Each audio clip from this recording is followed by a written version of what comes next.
pendidikan yang disampaikan. Untuk acara intinya bisa saya langsung ya. Siap-siap. Ya.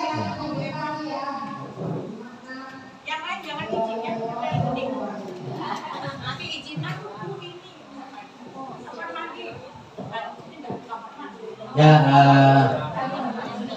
saya bagi kipasnya. Soalnya ada yang mau dapat kipasnya. Siap. Aduh, bisa ya? Oke. Siap. Dinaikkan kayaknya sudah. Oke. Yes. Assalamualaikum warahmatullahi wabarakatuh. Dan selamat pagi. Selamat siang ya. Pagi menjelang siang. Ya, Bapak Ibu. Ya, yang pertama-tama marilah kita panjatkan puji syukur kepada Allah Subhanahu wa taala atas segala limpahan rahmatnya sehingga pada hari ini kita masih diberi kesehatan dan kesempatan untuk hadir di kegiatan saya di aksi nyata calon guru penggerak saya. Ini adalah tugas saya, di antaranya ini tadi presentasi aksi nyata dengan teman sejawat. Tak lupa juga kita panjatkan salam dan salawat kepada junjungan kita Nabi Muhammad SAW hingga akhir zaman. Untuk mempersingkat waktu saja Bapak Ibu, tidak usah lama-lama. Jadi adapun yang ingin saya sampaikan yaitu budaya positif. Budaya positif ini banyak yang jadi pertanyaan di dalam, walaupun judulnya sedikit tapi maknanya sangat besar.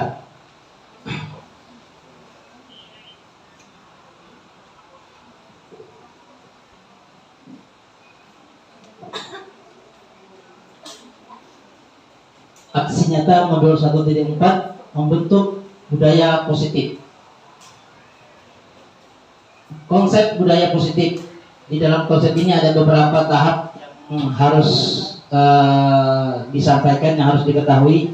Untuk menciptakan budaya positif itu melewati beberapa tahap.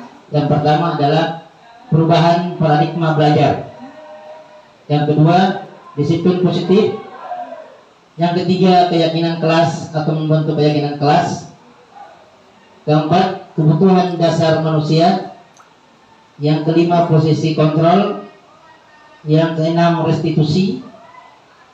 Dan segitiga restitusi. Jadi ini mungkin hal-hal yang sudah sering kita lakukan, cuma ada kata lain dari hal yang sudah sering kita lakukan. Yang pertama, ini sebuah pertanyaan dari saya, Bapak Ibu. Apakah Bapak Ibu setuju dengan pernyataan berikut ini? Hukuman dapat mendisiplinkan anak? Iya, alasannya apa? Bisa nggak? Apa sih alasan kenapa hukuman itu tidak mendisiplinkan anak? Hukuman itu akan membuat anak menjadi jerah atau takut. Ya, mungkin zaman dulu bisa Pak, tapi untuk sekarang itu sulit. Waktu kecil saya tuh dihukum bapak saya dengan cambuk, masih ingat saya. Kalau saya melakukan kesalahan dicambuk, takut jerah. Tapi untuk sekarang tidak bisa karena perkembangan zaman. Terima kasih. Oke, terima kasih Bu Sukit. Ya, hukuman ternyata tidak dapat mendisiplinkan anak karena hukuman itu sifatnya cuma sementara aja. Ya. Yang kedua, pemberian hukuman dengan hal positif seperti membaca atau membersihkan halaman sekolah dapat meningkatkan disiplin anak? Tidak juga. Iya. Oke, kita lihat. Menurut saya tidak, karena tetap saja itu sebenarnya sementara. Dan itu didasari rasa takut ya, bukan karena sadaran diri gitu. Rasa takut aja. Ya, terima kasih Bu Titi. Jadi yang kedua tidak, karena sifatnya sementara dan bukan dari kesadaran diri sendiri. Memberi penghargaan dapat meningkatkan motivasi belajar? Tidak juga. Benar? Tidak juga ya. Karena mungkin anak-anak itu kepingin kalau ada sesuatu mungkin Nah, rajin, begitu habis nggak sudah. Ya, oke, terima kasih. Perubahan paradigma. Sekarang kita akan mencoba bermain dulu Bapak Ibu. Sekarang kita akan bermain cobalah buka, ya. Anda adalah A. Jadi mungkin yang bersambingan ya, berdua. Tugas Anda adalah mengepalkan salah satu tangan Anda. Mungkin yang di sebelah kanan saya, ya, sebelah kanan saya mengepalkan tangan, ya. Mengepalkan tangan. Coba Anda bayangkan bahwa yang Anda pegang itu sesuatu yang sangat berharga buat Anda. Nah, itu dibayangkan mungkin emas uang 100.000, ya, atau berlian, ya, atau cincin kawin, cincin nikah, ya, cincin tunangan, ya. Sesuatu yang sangat berharga di dalam kepalan tangan Anda. Anda perlu menjaga benda tersebut sekuat tenaga, ya. Karena begitu pentingnya untuk kehidupan Anda. Tugas B, tugas rekan di sebelahnya adalah mencoba dengan segala cara untuk membuka kepalan tangan Anda, ya. Apa dengan cara membujuk, ya, menghadap, mengintimidasi, memarahi, menggoda, menggelitik, ya. Boleh bahkan menawari Anda uang agar Anda membuka kepala tangannya. Boleh dicoba? Ayo, yang sebelah kanan tadi. Ya, ya. Yang di sebelah kiri itu adalah tim B yang mencoba untuk bagaimana tim A itu bisa membuka kepala tangannya. Coba, ayo Bapak Ibu, ayo dicoba dulu. Anggap di tangan kanan tadi itu barang berharga, ya, dan tidak boleh dibuka sama sekali. Bagaimana supaya boleh dibuka? Coba, ayo.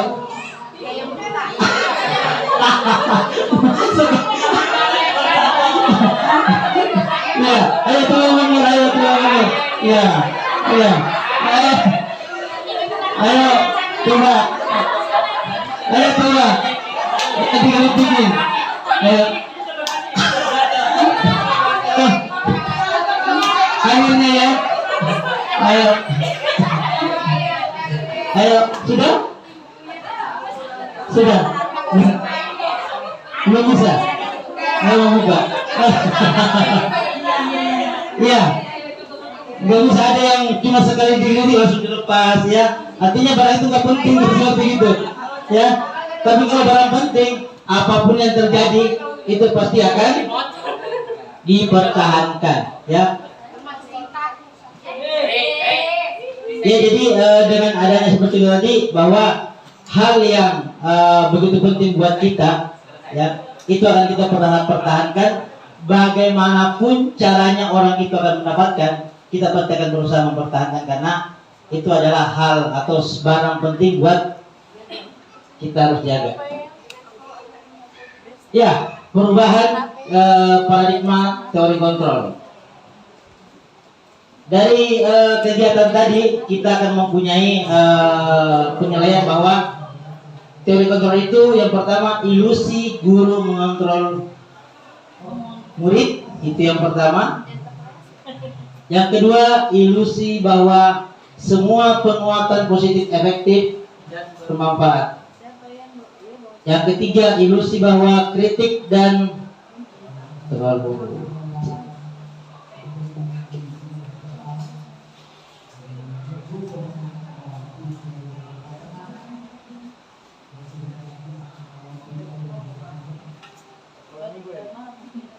ilusi dan yang membuat orang merasa bersalah dapat menguatkan karakter. Kemudian yang keempat, ilusi bahwa orang dewasa memiliki untuk memaksa. Ya, untuk pertanyaan yang ilusi mengontrol murid,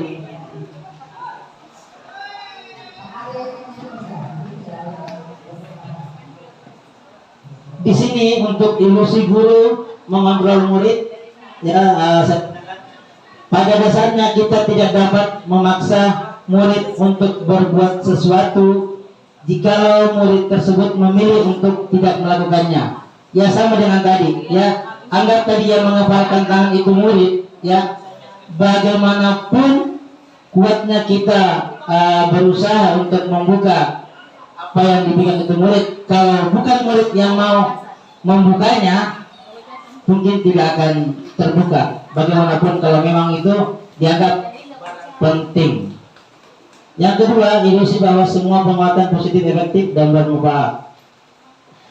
Segala sesuatu untuk mempengaruhi murid agar mengulangi suatu perintah tertentu adalah suatu usaha untuk mengontrol murid tersebut. Seperti tadi mungkin, ayolah, aku cuma mau coba lihat aja apa sih yang di tanganmu, ya. Jadi kita ulang-ulang membujuk bagaimana caranya supaya tangannya tadi itu, nah itu tadi kayak Bu Abel ya, cuma sekali gelitikan aja langsung lepas tuh. Ya, ternyata ilmunya Ibu Tiga hebat ya. Sudah tahu lah yang mana yang harus dikritiki. Kebiasaan. Ketiga, menggunakan kritik dan rasa bersalah untuk mengontrol murid menuju pada identitas gagal. Mereka belajar untuk merasa buruk tentang diri mereka. Yang terakhir, banyak orang dewasa yang percaya bahwa mereka memiliki tanggung jawab untuk membuat murid-murid berbuat hal-hal tertentu. Oke, lanjut, Bapak Ibu. Perubahan paradigma stimulus respon teori kontrol. Siapa sesungguhnya yang memiliki kontrol? Nah ini, stimulus respon, ya. Ya, yang stimulus responnya realitas atau kebutuhan kita sama, teori kontrol realitas kebutuhan kita berbeda. Mungkin kebutuhannya sama tapi ternyata realitasnya ya berbeda. Yang kedua, semua orang melihat hal yang sama, teori setiap orang memiliki gambaran berbeda. Yang ketiga, kita mencoba mengubah orang agar berpandangan sama dengan kita. Teorinya, kita berusaha memahami pandangan orang lain tentang dunia. Yang keempat, perilaku buruk dilihat sebagai suatu kesalahan. Teorinya, semua perilaku memiliki tujuan. Selanjutnya, orang lain bisa mengontrol saya. Teorinya, hanya Anda yang bisa mengontrol diri Anda. Selanjutnya, saya bisa mengontrol orang lain. Anda tidak bisa mengontrol orang lain. Itu teorinya. Dan selanjutnya, pemaksaan ada pada saat rujukan gagal. Teorinya, kolaborasi dan konsensus menciptakan pilihan-pilihan baru. Yang terakhir, model berpikir menang atau kalah. Teorinya, model berpikir menang-menang. Ya, jadi permainan tadi seperti kebaran tangan. Di sini orang lain bisa mengontrol saya, tapi teorinya ya orang lain tidak bisa mengontrol. Cuma Anda yang bisa mengontrol diri Anda. Ini bagi kita sendiri, bukan orang lain. Kita mau ke kanan, tapi kalau keinginan kita ke kiri ya ke kiri. Kita lanjut. Kita masuk di pelajaran intinya. Apa sih itu budaya positif? Ada yang bisa kasih masukan? Bu, apa itu budaya positif?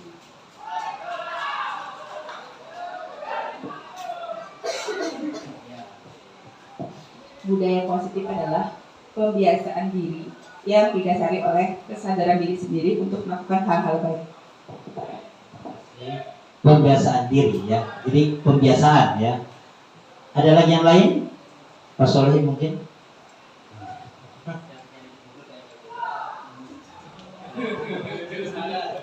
Ya, kalau saya sama seperti Bu Titi.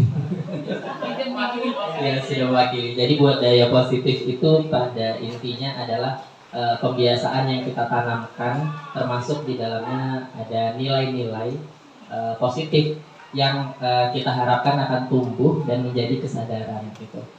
Mulai dari lama-lama ibaratnya dipaksa, lama-lama jadi terbiasa gitu. Oke, terima kasih Pak Solehin dan Bu Titin ya.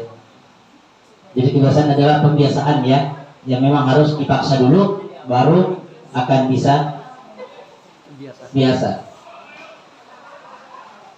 Budaya positif adalah nilai-nilai atau nilai-nilai, keyakinan dan kebiasaan-kebiasaan di sekolah yang berpihak kepada murid serta dapat berkembang menjadi pribadi yang kritis, penuh hormat dan bertanggung jawab. Jadi kebiasaan-kebiasaan itu memang seperti apa yang dibagikan sama Pak Amir kemarin ya, semacam kartu deposit.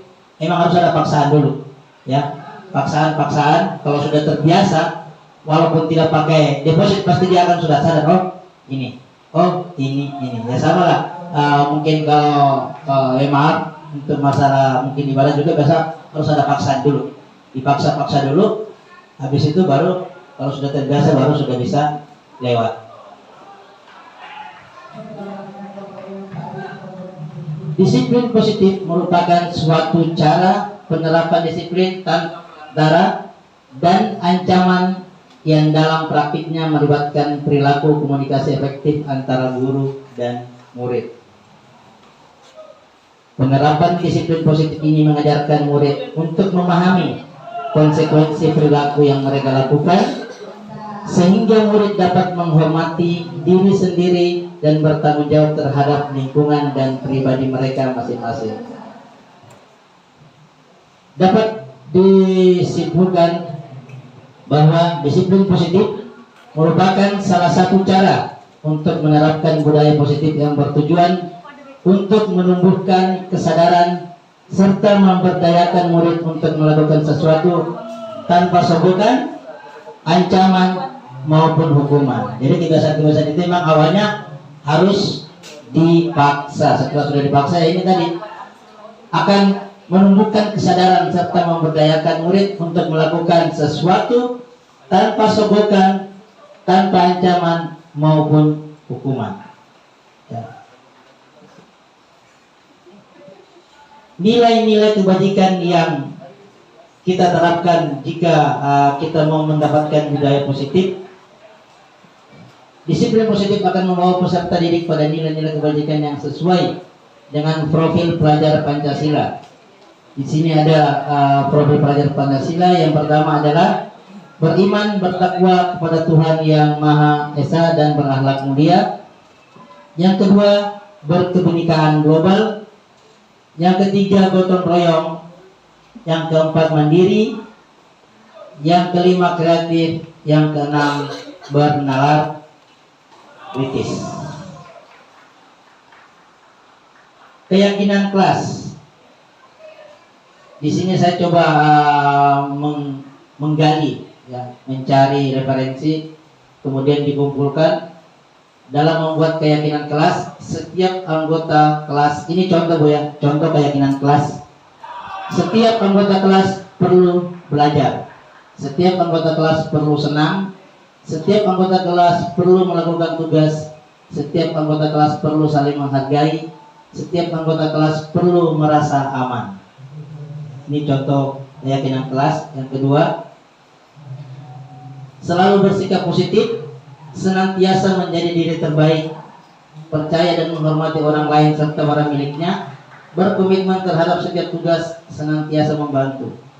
Jadi keyakinan kelas itu beda dengan peraturan kelas. Ya. Keyakinan itu sifatnya seperti abstrak, ya, nggak harus seperti gini, dilarang berkelahi di dalam, enggak. Jadi keyakinan kelas itu sifatnya kata-kata positif. Tidak boleh ada kata-kata tidak boleh ada kata-kata dilarang. Ya, jadi ketetapan kelas, keyakinan itu kalau keyakinan sifatnya abstrak dan universal dan bisa dipakai oleh semua orang. Tapi kalau ketetapan kelas, yang pakai cuma di kelas itu saja. Tapi kalau keyakinan kelas boleh dipakai di luar. Jadi kalau bisa membuat keyakinan kelas itu, kita buat peraturan dulu. Habis peraturan, kita buka keyakinan kelasnya, bahwa cari satu dari semua peraturan itu. Kita cari satu kata, mungkin tidak boleh terlambat ke sekolah. Mungkin kata positifnya disiplin dan tepat waktu. Jadi kata-kata yang dulu mungkin kita tulis dilarang, tidak boleh, jangan, itu sebenarnya nggak boleh. Tapi kita ganti dengan kata-kata yang nilai positif. Ya, mungkin tadi ada di antara teman-teman di kelas membuat kesepakatan kelas, peraturan kelas, dilarang menyontek, dilarang masuk pada saat yang jelasnya kata-kata dilarang itu kita rubah menjadi arah positif. Ya seperti ini dari ini keyakinan dari SD 015 kalau tidak salah kemarin ya. Ini kelas 5 kelas 6. Jadi buat keyakinannya hormat. Kami meyakini bahwa sangat penting untuk menghormati semua orang dan barang milik orang lain. Jadi dia cuma mengatakan keyakinannya hormat itu tadi. Ya, kami meyakini bahwa sangat penting untuk menghormati semua orang dan barang milik orang lain. Dia tidak menulis ya, kata dilarang, kata jangan, kata tidak. Kemudian bekerja. Kami meyakini bahwa sangat penting untuk mengerjakan segala pekerjaan atau mengikuti kegiatan yang telah ditugaskan. Selanjutnya, diterima dan dimiliki. Kami meyakini bahwa sangat penting untuk merasa diterima pada suatu kelompok dan saling peduli satu dengan yang lain. Ada pertanyaan Bapak Ibu? Pas? Oke, kita lanjut. 5 kebutuhan dasar manusia. Yang pertama, bertahan hidup. Ini sudah pasti. Ya, kalau tidak bertahan hidup ya sudah. Innalillah. Yang kedua, kasih sayang dan rasa diterima. Kalau tidak ada kasih sayang ya pasti agak susah. Jadi kalau yang sudah masih muda ya cepat-cepatlah cepat kasih sayang juga. Ya. Yang ketiga, kebebasan, kesenangan, penguasaan. Kita lanjut. Posisi kontrol. Jadi posisi kontrol di sini ada 5 yang harus. Ini intinya biasanya kemarin saya akan sebutkan dulu, kemudian kita akan menonton sebuah YouTube. Kira-kira kita berada di posisi kontrol guru yang seperti apa? Yang pertama, penghukum, ya, penghukum. Yang kedua, pemberi rasa bersalah. Jadi yang ketiga, sebagai teman. Yang keempat, pemantau. Yang kelima, manajer. Jadi manajer ya? Hewan dan jadi manajer. Ya, penghukum, benar jadi penghukum. Ya, kadang-kadang. Oke, kita dulu videonya Bapak Ibu ya, bentar aja. Kira-kira kita berada di posisi nomor berapa?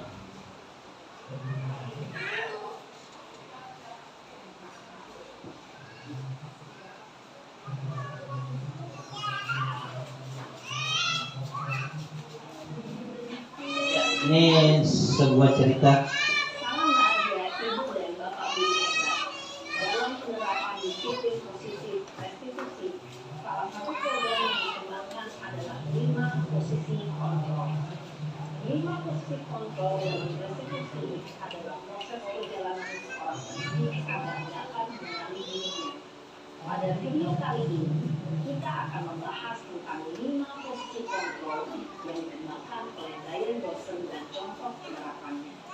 Ya, jadi ini ada mulai dari yang pertama penghukum. Ya, kita akan melihat apakah diri kita itu sekarang di mana sih posisi kita.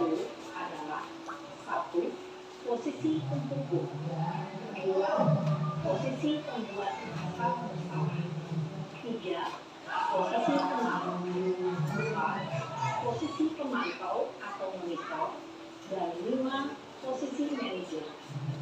Untuk lebih memahami kelima posisi tersebut, mari kita saksikan aksi sebenarnya yang terlambat pada 20 menit di sekolah dan melihat bagaimana kelima posisi kontrol dalam Iya, kita perhatikan videonya Bapak Ibu ya. Ini posisi pertama adalah posisi guru sebagai penghukum. Ini Naren yang terlambat kemudian ada guru BK-nya atau mungkin ada guru piket.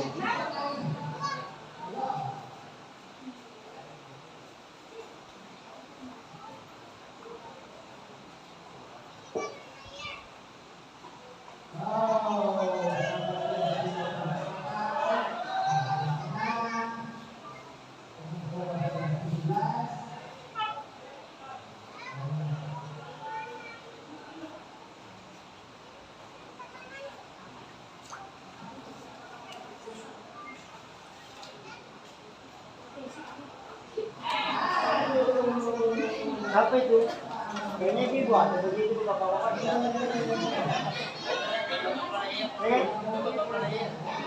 Ya, selesai. Aku harus terlambat dia aja mas.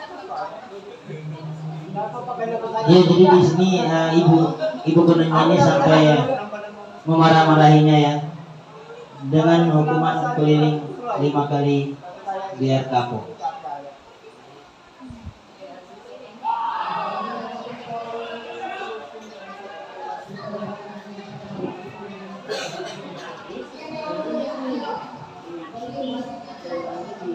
Hukuman bisa berupa fisik maupun psikis. Ibu dan bapak Bu Eva dapat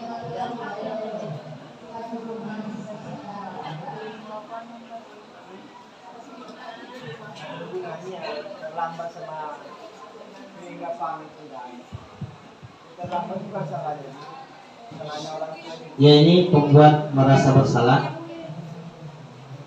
Loh, kenapa speakernya ini keluar?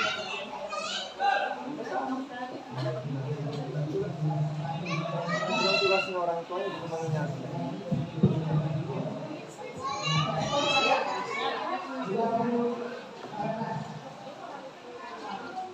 Kamu kenapa terlambat lagi dalam ini? Ya Tuhan. Susah itu.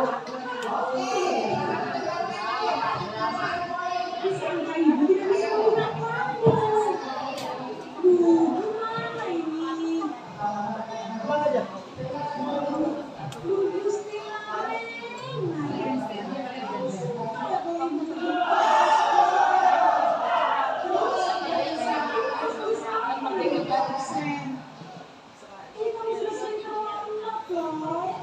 Ibu harus apa coba? Ya sudah, lain kali jangan begitu sama dia ya. Ibu tidak akan buat lagi kalau mau begitu. Bisa jantungan lagi. Mendoakan dirinya sendiri. Ya sudah, bilang ke gurunya itu. Ngomong begitu.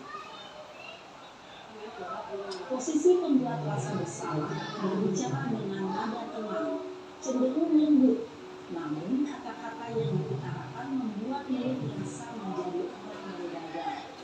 Memandang diri dirinya sendiri adalah satu yang harga dan merasa belum memperlihatkan orang lain. Ketika guru mengambil posisi pembuat rasa bersalah, murid akan menganggap dirinya yang bersalah dan ia akan menggunakan emosi yang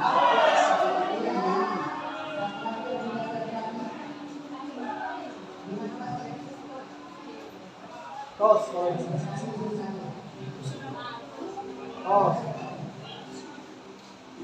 Ini juga gurunya.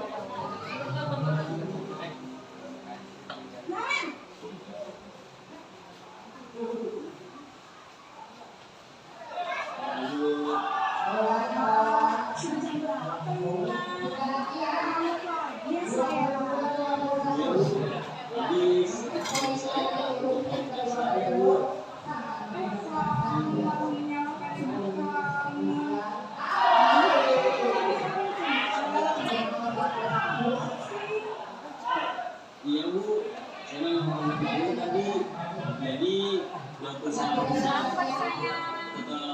izin jalan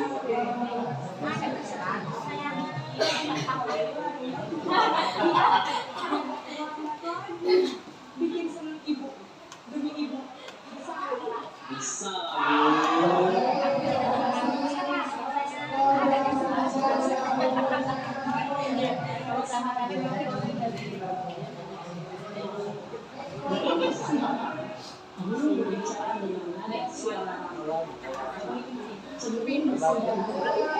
Mana Bu Cika?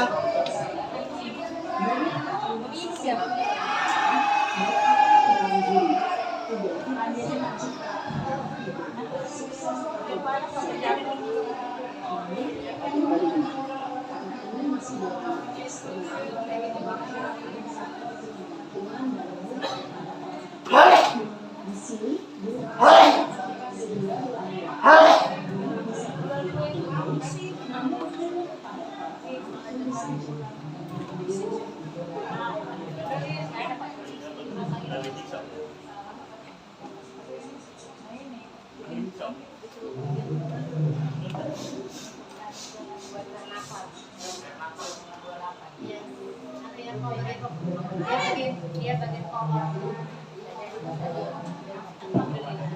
Habis itu kita rapikan lagi pakai Nah, apa peraturan sekolah kita tentang jam berapa kita harus masuk sekolah? yang lain mau rapikan. Kita harus di sekolah jam 7 Bu. Iya betul. Sekarang sudah jam 7.20.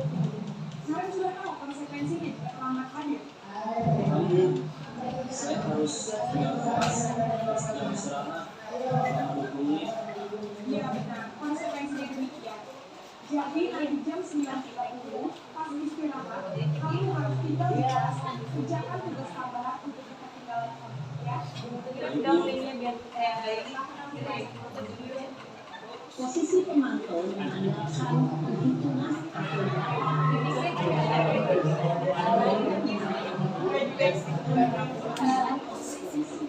seorang pemantau menunjukkan bahasa tubuh, ekspresi wajah yang datar, dan ciri formal.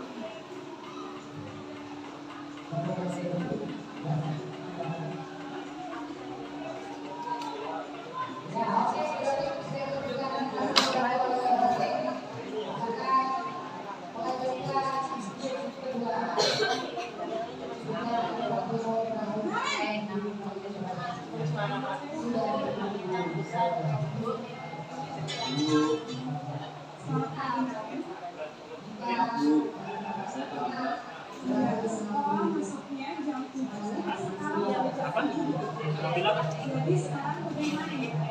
Maaf Bu, saya lupa soal semalam. Baiklah, menurut kamu, keyakinan sekolah yang mana? Yang sendiri Setuju. Jadi, apakah kemarin meyakini prinsip saling menghormati tersebut? iya Bu, saya meyakininya. Apakah kalian bersedia memperbaiki masalah keterlambatan ini? Bersedia Bu. Bagaimana kamu akan memperbaiki masalah keterlambatan ini? Saya akan coba untuk tidak lupa menyikai alarm saya Bu. Baik, kalau kalian tidak menyalahkan bagaimana, ada orang yang kira-kira bisa bantu mengingatkan? Ada saya, Kak Emma. Ada lagi selain Kak Emma? Selain Kak Emma, ada ibu saya. Baik, jadi yang mengingatkan Agen adalah Kak Emma dan Ibu Agen. Kira-kira akan mulai start alarm kapan nih Karen? Setelah pulang sekolah, akan segera saya lakukan. Baik, jadi Naren akan setel alarm untuk bangun besok pagi dan akan diingatkan oleh kakak dan ibu dan Naren ya.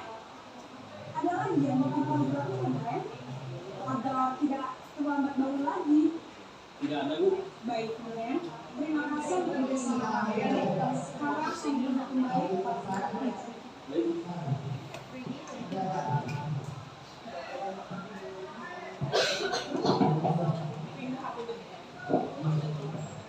Ya, itulah tadi Bapak Ibu video singkat tentang 5 posisi kontrol guru, mulai dari penghukum, pemberi rasa bersalah, teman, pemantau, dan manajer. Jadi di sini kita bisa memilih, bisa melihat bahwa kita sebagai guru sekarang kira-kira kita berada di posisi kontrol yang seperti apa. Ya, apakah dengan tadi yang mungkin penghukum ya sudah terlambat, banyak bicara lagi. Ya, dengan kata-kata mungkin yang terlalu tinggi, ya itu mungkin bisa membuat anak semakin bisa membuat dendam, ya bisa menyimpan dendam dengan gurunya. atau sebagai pemberi rasa bersalah dengan kata-kata lembut, tapi itu tadi ya, dengan ada kata-kata lembutnya, kamu enggak kira-kira kalau ibu dimarahin sama ibu kepala sekolah, kira-kira gimana nak? Ya, ini gara-gara kamu loh. Kalau saya dimarahin sama itu kan betul-betul menjas anak bahwa ini gara-gara kamu saya yang jadi dimarahin. Ya, walaupun lembut sih, ya mungkin sering sih.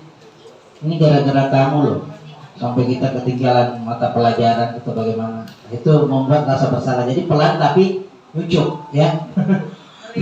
Ya, pelan tapi ya dalam. Atau teman tadi ya betul-betul kayak teman, ya. Datang jam berapa sih sayang? Ya, biasanya seperti gitu ya. Kalau guru sudah sama siswa itu sudah dekat, pasti bilang, kenapa sih kok bisa terlambat? Gak ada yang antar kak? Ada gini-gini kak? Ya sudah yang gitu lagi ya. Dengan kata-kata lembut, tapi itu tadi kekurangannya biasanya kalau di posisi teman ini, siswa akan selalu bergantung sama kita. Oh ada kayak ibu ini, dikit-dikit ada, ya. Saya juga mencoba. Apakah dulu saya sebagai pengukur, memberi rasa bersalah, sebagai teman, sebagai pemantau, sebagai manajer, ya. Di antara kelima ini yang paling bagus yang mana? Manajer. Iya.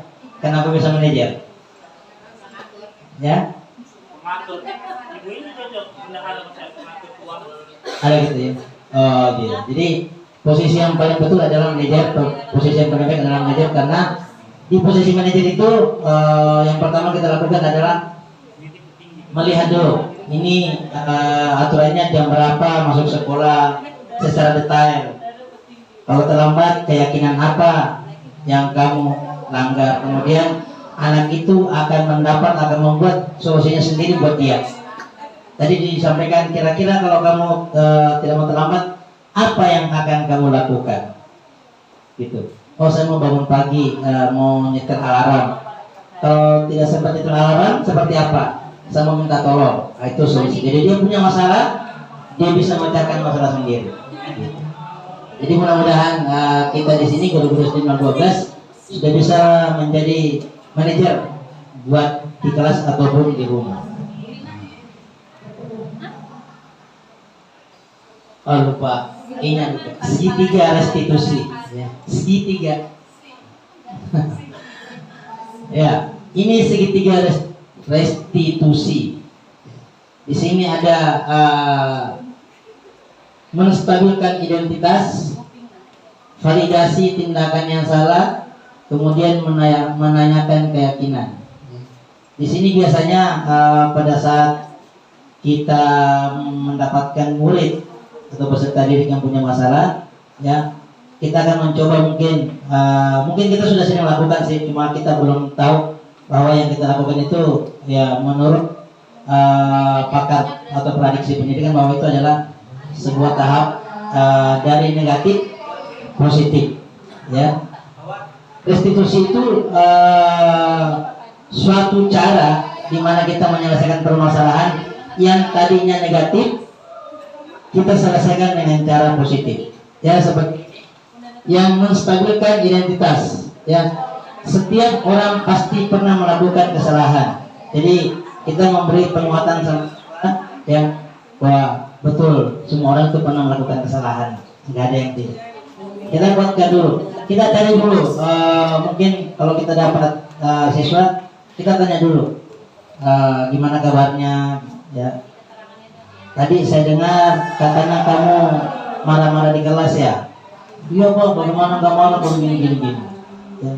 Kita tanya lagi, kamu marah-marah karena kenapa? Alasannya apa? Kamu mungkin melakukan itu karena ada suatu alasan tertentu. Tidak mungkin tidak.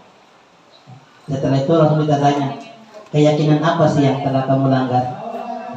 Pak, saya mungkin tidak menghargai atau tidak menghormati teman, ya.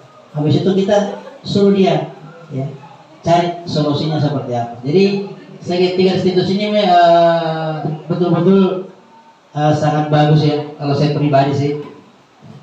Karena di sini kita akan bisa menyelesaikan suatu permasalahan dengan cara itu tadi, anak-anak senang ya, kita memberikan solusi, anak-anak juga akan mendapatkan masukan yang lebih baik. Jadi jangan sampai kita anak-anak datang sama kita karena ada masalah, ujung-ujungnya dapat masalah lagi gitu.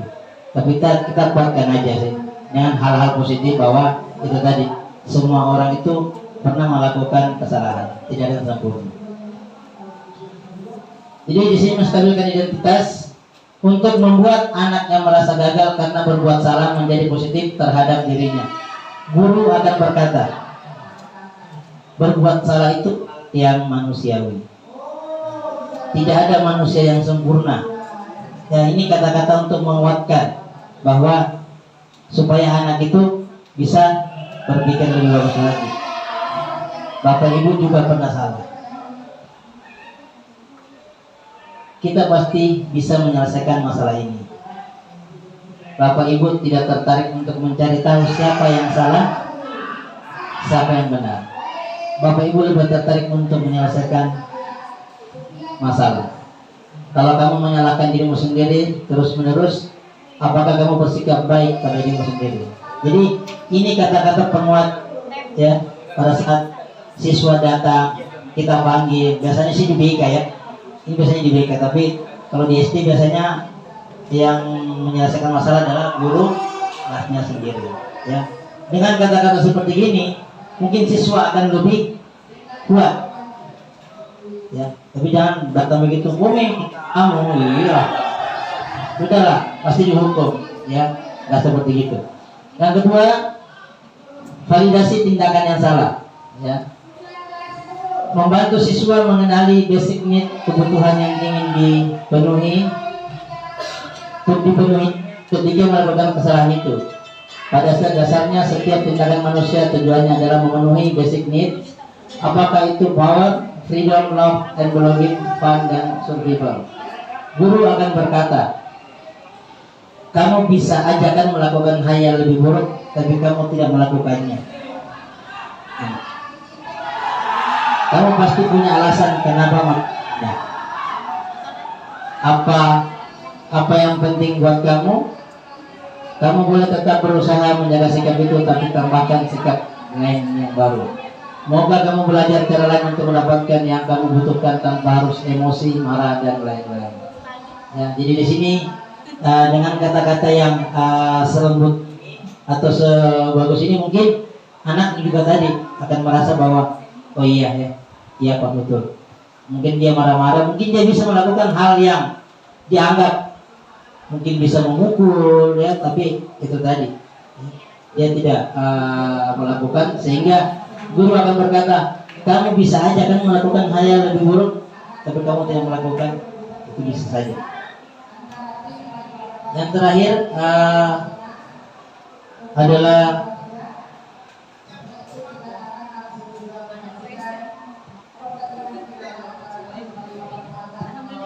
menanyakan keyakinan. Anak melihat kesalahannya dihubungkan dengan norma sosial dan nilai-nilai yang mendasari manusia berinteraksi dengan orang lain. Guru akan berkata, apa nilai yang kita percaya di kelas sekolah kita? Nilai-nilai universal apa yang telah kita yakini? Kelas yang ideal itu seperti apa sih? Kalian mau jadi anak atau murid yang seperti apa? Apa yang kamu rasakan ketika kamu melakukan ini? Kamu akan menjadi orang yang seperti apa? Segitiga restitusi itu kita bisa mendapatkan jawaban dan bisa menyelesaikan masalah di mana siswa kita dari dia merasa bersalah akan mendapatkan solusi dan nilai positif yang ada pada dirinya. Ada pertanyaan Bapak Ibu?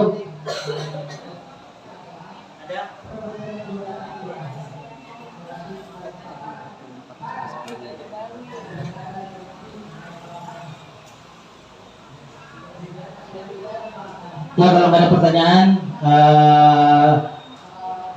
cukup sekian dan terima kasih dari saya. Mudah-mudahan apa yang saya sampaikan dapat manfaat buat saya pribadi dan kita semuanya. Assalamualaikum warahmatullahi wabarakatuh.